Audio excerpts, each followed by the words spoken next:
Bonjour, nous revoici pour une nouvelle interview sur les soft skills avec Esther Lobradou. Salut Esther. Salut. Donc tu es championne du monde de mind mapping 2021. Tu es facilitatrice et tu fais plein de choses et tu es vraiment intéressée par le cerveau. Tu es aussi PhD, enfin voilà, tu as plein de casquettes et je suis vraiment ravi de pouvoir t'accueillir aujourd'hui pour parler de ton parcours et parler de comment les soft skills sont des ressources pour toi pour pouvoir faire tout ce que tu fais. Et j'aimerais commencer d'abord sur cette casquette de championne du monde de mind mapping. Et comment tu as fait en fait? J'aimerais bien que tu... Parce que je connais un petit peu l'histoire, mais j'aimerais bien que tu racontes un petit peu aux personnes qui nous écoutent comment tu t'es lancé dans cette aventure et comment tu as réussi à obtenir voilà, la médaille d'or ici. Écoute, moi aussi je suis contente d'être là. Et en fait, les championnats du monde de mind mapping sont arrivés un peu par hasard dans ma vie. J'avais pas du tout prévu de faire ça, je savais même pas que ça existait. J'ai juste répondu à un mail sur monter en compétences sur les mind maps et puis je me suis retrouvée dans une équipe. Et ça a été une sacrée aventure parce que je suis absolument pas compétitrice et du coup je voyais absolument pas le sens non plus de tout ça. Donc j'ai commencé à apprendre à faire des mind maps parce que je suis facilitatrice graphique, donc je connais bien l'utilisation du visuel et des mots. Mais mettre les deux ensemble avec des règles particulières, c'était pas forcément évident. Donc je me suis d'abord formée sur les aspects techniques. Et puis après, malgré ça, j'avais du mal à trouver le côté créatif. Dans mon histoire, je suis quelqu'un de très structuré, j'ai fait un doctorat et je suis passée à la créativité longtemps après, avec la facilitation graphique, où là je me suis dit, ah c'est génial, je peux utiliser des feutres autrement que pour mes enfants, donc ça c'est cool. Et puis il y avait un côté créatif et un côté imperfection. Comment je peux toujours être imparfaite et pourtant ça va fonctionner quand même. Et donc tout l'enjeu des championnats du monde de mind mapping, c'était comment je peux être très précise en termes de règles et très technique et à la fois avoir un décrochage en termes de créativité.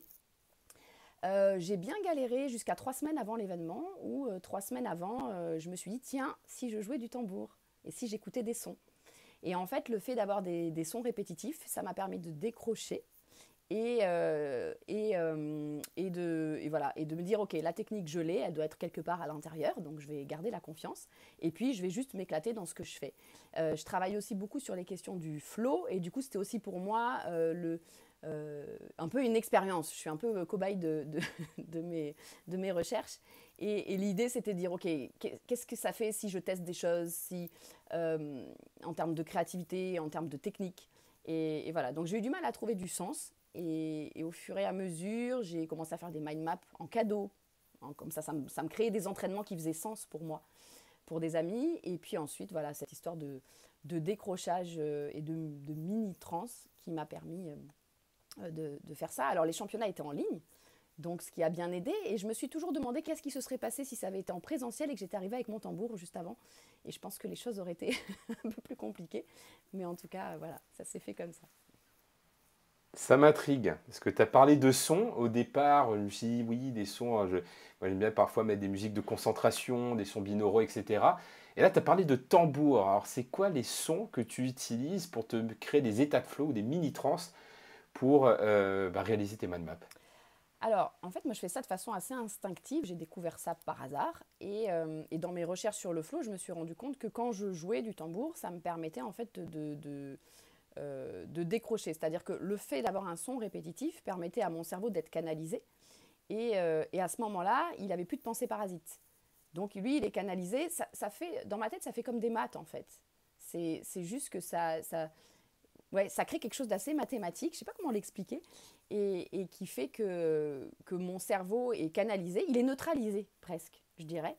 Et à ce moment-là, j'ai plus de pensée parasite, j'ai plus la petite voix qui me dit ça va être bien, ça va être nul, j'ai plus d'enjeu de résultat en fait. À ce moment-là, je suis juste dans le moment présent avec tous mes sens et je suis hyper libre. Et du coup, comme il n'y a pas d'enjeu de résultat et que je m'en fiche, bah, je suis juste à profiter du moment et à prendre plaisir. Et voilà. Et comment on explique ça selon toi? Parce que moi, c'est vrai que j'ai ressenti ça quand je m'entraînais, notamment pour... moi, c'était plutôt pour la lecture rapide. Et de manière contre-intuitive, moi, ce qui m'aide beaucoup à entrer dans des états de concentration intense, c'est la techno. Ouais. Mais je me dis, c'est peut-être la même chose que c'est tout, tout, tout. Est-ce que c'est un peu dans la même dynamique quelque part où la musique techno te met dans cet état-là? Alors, je suis en train de faire des recherches là-dessus et je ne suis pas encore totalement calée. Mais effectivement, il y a le côté répétitif, il y a le côté aussi de la fréquence, à quelle fréquence c'est. Et après, bon, sur la question du tambour, il y a aussi la vibration, parce que en fait, tu joues. Donc, c'est-à-dire que ton corps est actif. Et que si tu veux que ton corps batte à une mesure régulière, à un moment donné, tu es obligé d'arrêter de réfléchir. C'est comme les gens qui font de la batterie ou du djembé, et il y a une espèce d'automatisme qui se met en route. Après, toute la question pour moi, c'était de garder cet effet-là pendant le temps d'après. C'était plus une mise en condition, on va dire. Quand je me suis entraînée, j'écoutais des sons pendant que je faisais. Mais après, voilà, j'ai un attrait particulier pour le tambour, donc du coup, ça m'a permis voilà. Mais c'est des tests, en fait. C'est que des expériences. Et c'est que comment finalement, quand on est arrivé dans cet état-là, comment on y retourne sur demande. Du coup, j'ai fait pas mal de formations en préparation mentale et d'autres choses comme ça pour voir voilà, comment je peux accéder à cet état-là sur demande et à quoi ça peut me servir. Et, et est-ce que tu penses que les soft skills t'aident dans ces situations? Est-ce que, comme tu parlais, il y avait le côté technique, donc les hard skills pour faire le mind mapping, et c'est vrai que c'est très codifié, etc. Tu as parlé de créativité. Là, on parle aussi de concentration. Est-ce qu'il y a d'autres soft skills qui t'ont aidé dans ce processus de préparation mentale? Ah oui, il y en a plein, il y en a plein. En fait, c'est vraiment sur la question du mind map, une fois qu'on a intégré les règles, qui sont effectivement très précises, très codifiées, le seul moyen d'aller plus loin en fait dans cette pratique-là, c'est d'utiliser nos savoir-être et effectivement donc les soft skills. Pour ma part, enfin ouais, il y en a plein. Je dirais qu'est-ce que je pourrais dire? Euh, c'est pas facile, hein, parce qu'il y en a tellement qui entrent en jeu. Je crois qu'à ce moment-là, c'est vraiment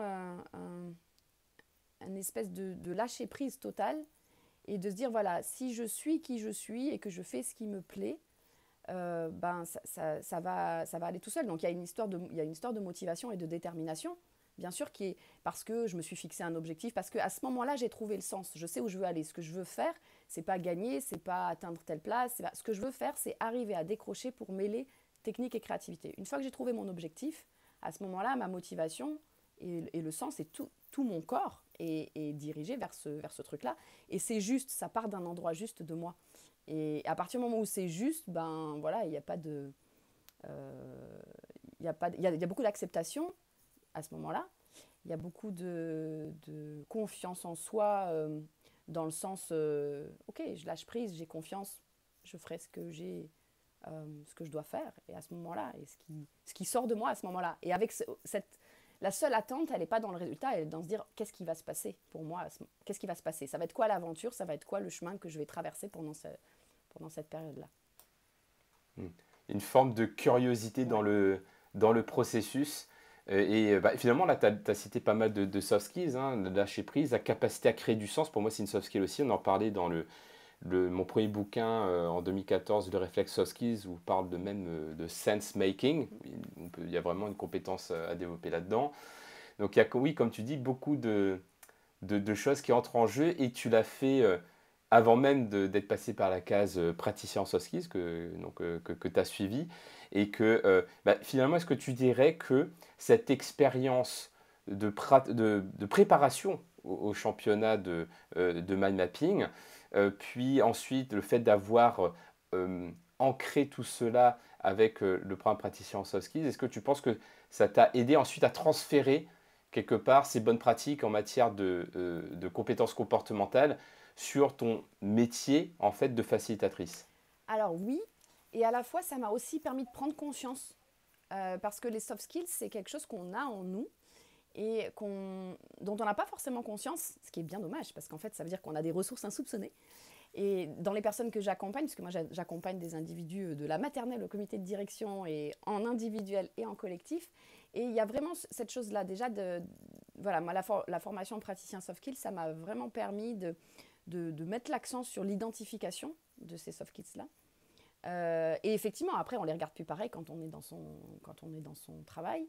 Et puis, ça permet d'en valoriser certaines dans le sens quand on a conscience, on se dit ah ouais, je fais ça. Ou ah oui. Et puis cette formation-là, on fait aussi pas mal de modélisation. On travaille aussi en groupe et ça permet voilà, à d'autres de dire ah mais oui, mais toi, il y a ça et ça chez toi.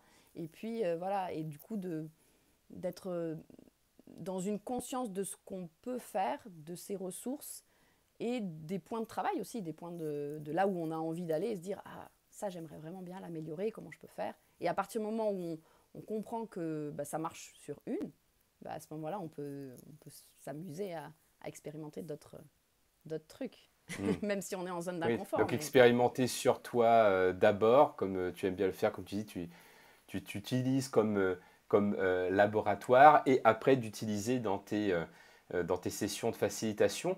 Mais du coup, je suis intrigué parce que oui, donc tu parles de facilitation. Et pour moi, la facilitation, c'est tout ce qui touche à l'agilité en entreprise, où on arrive avec nos post-it, etc. Et toi, en plus, avec la dimension visuelle, tu fais du scribing, etc. En fait, qu'est-ce que la facilitation et comment on fait de la facilitation pour des enfants, mais aussi pour des adultes? euh, alors, effectivement, moi, ce que je me suis dit, c'est ce que j'aime bien faire et ce qui m'anime, c'est de faciliter la vie des gens. Alors, effectivement, ça peut être de la facilitation type agilité en entreprise, où il y a effectivement des codes. Donc, on va plus loin que l'animation.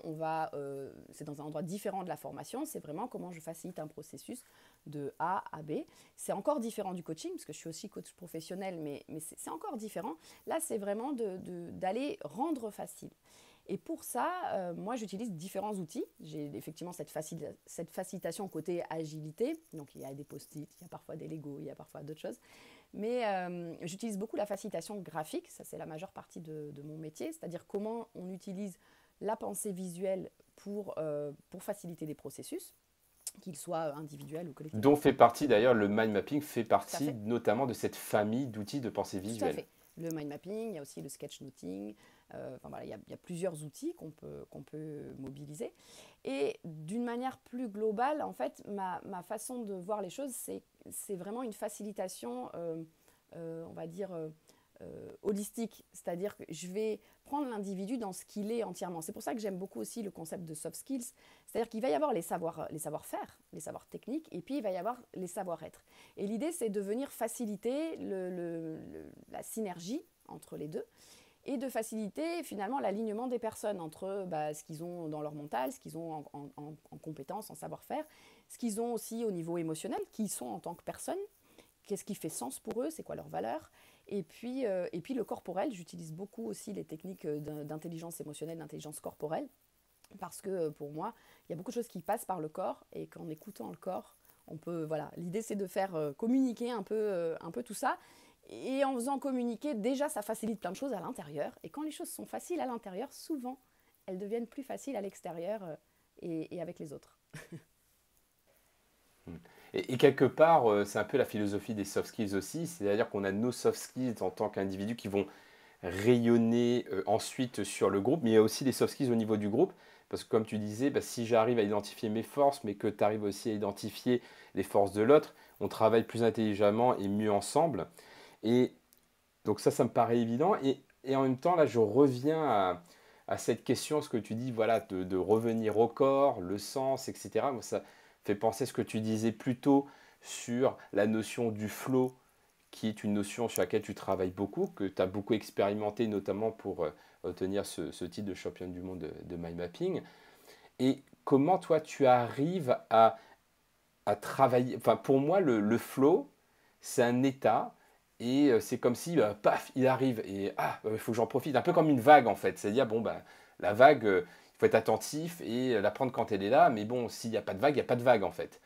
Et, euh, et j'ai l'impression, en t'écoutant, que on peut, quelque part, faire résonner le tambour pour faire la vibration, pour que la vague, elle arrive plus vite. Est-ce qu'il y a, il y a une notion comme ça? Est-ce que je peux avoir un créer les conditions ou créer cet état de flow en fait? Et si oui, comment toi tu fais pour le faire avec d'autres personnes? Alors, oui, bah, les sportifs, c'est rigolo, quand les sportifs quand il y a un sportif qui arrive à un très haut niveau, on parle souvent d'état de grâce. Les journalistes parlent d'état de grâce. Alors l'état de grâce, c'est effectivement ce truc-là où ça nous tombe dessus, les planètes sont alignées, c'est maintenant et c'est génial. Et en fait, il y a quand même tout un travail derrière en préparation mentale, on le voit bien. J'ai travaillé avec Pierre Gauthier qui vraiment réfléchit sur cette question-là et de comment on re-rentre dans cette zone, en fait, dans cette zone d'expérience optimale d'expérience optimale sur demande. Parce qu'effectivement, si on y est arrivé une fois, c'était quoi les conditions qui ont fait que j'ai été dans cet état-là et comment je peux y retourner? Parce que c'est quand même un état qui, au-delà de ce que ça permet en termes de potentiel, c'est juste l'extase, quoi. C'est vraiment un état agréable à vivre. Donc comment potentiellement je peux passer la plupart du temps de ma vie dans cet état de flow? Alors il y a des prérequis, effectivement les prérequis techniques ils sont fondamentaux parce que si on n'a pas la technique, c'est pas comme ça là que d'un coup on va être super fort. Donc il y a beaucoup d'entraînement et de technique. Et puis après, il y a cette histoire de sens, de motivation et de ok, c'est quoi les conditions nécessaires pour moi? Parce qu'effectivement, il y a des conditions qui sont un petit peu universelles, mais il y a aussi des conditions qui sont propres à chacun, à chacune. Donc comment déjà je vais avoir une connaissance de moi-même plus importante. Donc dans les personnes que j'accompagne, on va vraiment déjà travailler sur la connaissance de soi, sur ses limites, sur ses valeurs, sur ses capacités. Quelles sont mes capacités de travail aussi? C'est-à-dire que ce que je suis aujourd'hui, ce n'est pas ce que je serai dans 2 jours. Et puis à partir de là, donc connaissance de soi, qu'est-ce qui a fait que j'ai été dans cet état? Donc modélisation de certaines situations, prise de conscience de ces moments de switch, parce qu'en fait, au bout d'un moment, on le sent quand on part. Et je vois quand je fais des facilitations graphiques, il y a plein de moments où on me disait mais comment tu fais? Et en fait, j'étais super en galère parce que je suis arrivée dans ce métier aussi par hasard. Et les premières fois, j'arrivais devant cette grande feuille, des fois qui faisait 10 mètres de long, et je me disais, oh mon Dieu. Et je me dis, mais l'autre, elle sait faire. Il suffit que je trouve l'autre. Et c'était en fait de se dire, ce décrochage, l'autre, c'est-à-dire celle qui, mon moi authentique, celle qui n'a pas de parasite. La petite voix intérieure, la peur de l'extérieur, la peur du jugement, le regard de l'autre, l'environnement, toutes ces choses-là qui sont à ce moment-là complètement neutralisées et qui n'ont aucune importance et qui du coup permettent juste d'être dans l'être, dans le faire, dans une activité. Ce qu'on peut ressentir, les gens qui font de la peinture ou qui font des collections, qui ont des passions, à ce moment-là, il n'y a pas d'enjeu. L'enjeu est plus là. Mais la question qui est difficile, c'est que paradoxalement, il ne faut plus être dans l'enjeu, mais ce qu'on a envie, c'est quand même d'être sur demande dans cet état-là. Et pour un but. Oui, c'est ça, c'est quand tu dis l'enjeu, c'est si j'ai une attente, je casse ce process, c'est ça, et en même temps, il y a un espèce de paradoxe, ça, en fait, c'est ça? Il y a un paradoxe. Et du coup, c'est vraiment de dire, pour avoir le meilleur résultat de moi-même, je dois oublier le résultat. Et je dois me concentrer sur un autre endroit. Avec la confiance que le résultat sera ce qu'il sera. S'il est bon, il est bon. S'il n'est pas bon, il est pas bon. Et peu importe, ça fait pas de moi, ça me met pas en échec, ça fait pas de moi une mauvaise personne, peu importe finalement. C'est un moment de ma vie, de mon expérience, et c'est ça que je délivre à ce moment-là. Et il y a 2 choses. Il y a la partie comment je me sens, parce que ça c'est déjà une réussite. Si j'ai passé un bon moment, c'est déjà chouette. Et puis la partie qu'est-ce que je veux atteindre? C'est quoi mon intention? Et la question de l'intention est un peu différente pour moi de l'objectif. Et il y a déjà des célébrations d'intention qui sont importantes. Est-ce que je suis allée au bout de mon intention? Alors, c'est quoi la différence? Désolé, je te coupe, mais là, tu touches un point hyper important qui revient très souvent. C'est quoi la différence entre un objectif qui, du coup, va créer des attentes et qui va casser le process, et une intention? Pour moi, alors après, on n'est pas tous d'accord sur la question, hein, mais pour moi, l'objectif, c'est l'atteinte d'un résultat. L'atteinte d'un objectif, c'est l'atteinte d'un résultat. L'intention, c'est une direction. C'est plus, j'ai une vision, je vais dans cette direction. Je pose une intention. C'est de cette intention-là que vont partir mes actes, mes actions, mes comportements, mes mouvements. Peut-être que, on le sait bien, hein, moi je prévois le chemin comme ça, puis bon, après en général c'est comme ça, hélas. tant mieux, parce que ça génère pas mal d'opportunités. Mais c'est qu'est-ce que je fais de ce chemin? Dans l'intention, il y a une vraie prise en compte du chemin pour arriver à là où on a, à la vision, au point d'arrivée qu'on s'est donné. Mais le point d'arrivée, il peut changer, il peut évoluer. Moi, je change, moi, j'évolue. Et puis, dans un point d'arrivée inattendu qui n'est pas du tout celui espéré, ben, parfois, il y a quelque chose d'encore mieux qui se dessine. Et c'est aussi d'accueillir ça. C'est d'aller mettre une intention et d'accueillir aussi l'impermanence. Et l'impermanence, l'incertitude, l'inattendu, quelque part. Et ça, c'est le côté magique des choses que j'aime bien.